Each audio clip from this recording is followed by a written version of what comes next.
బలహీన వర్గాలకు న్యాయం చేయాలని తెలంగాణ ప్రభుత్వం చిత్తశుద్ధితో కులగణన చేసిందని మంత్రి పొన్నం ప్రభాకర్ అన్నారు. 1,00,000 మంది ఉద్యోగులతో కులగణన జరిపించామని, కానీ కొందరు బలహీన వర్గాల సంఘాల నాయకులు ఏదో తప్పు జరిగినట్లు మాట్లాడుతున్నారని మంత్రి పొన్నం అసహనం వ్యక్తం చేశారు. కులగణనపై అనుమానాలు ఉంటే నివృత్తి చేయడానికి సిద్ధంగా ఉన్నామని మంత్రి పొన్నం ప్రభాకర్ తెలిపారు.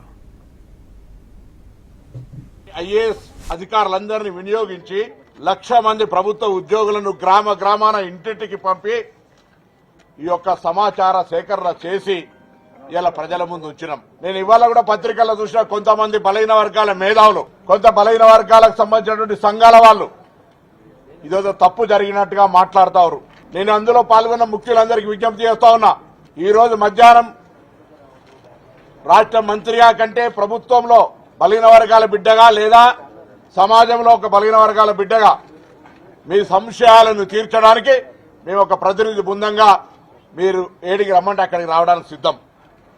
దయచేసి స్వతంత్రం వచ్చినాక ఇప్పటి వరకు లేనటువంటి ఒక కులాల లెక్క, ఇలా కులాల లెక్క దొరికింది. మనకు న్యాయం జరగడానికి కొరకు 46%, 56%, 70%, 90%, ఆ శాతానికి న్యాయం జరగడానికి ఒక రోడ్ మ్యాప్ ఇవ్వని ప్రచారం చేద్దాం. ఇప్పుడు జరిగినటువంటి ఇన్ఫర్మేషన్ ఎగ్జిక్యూషన్ కు తీసుకుపోదాం.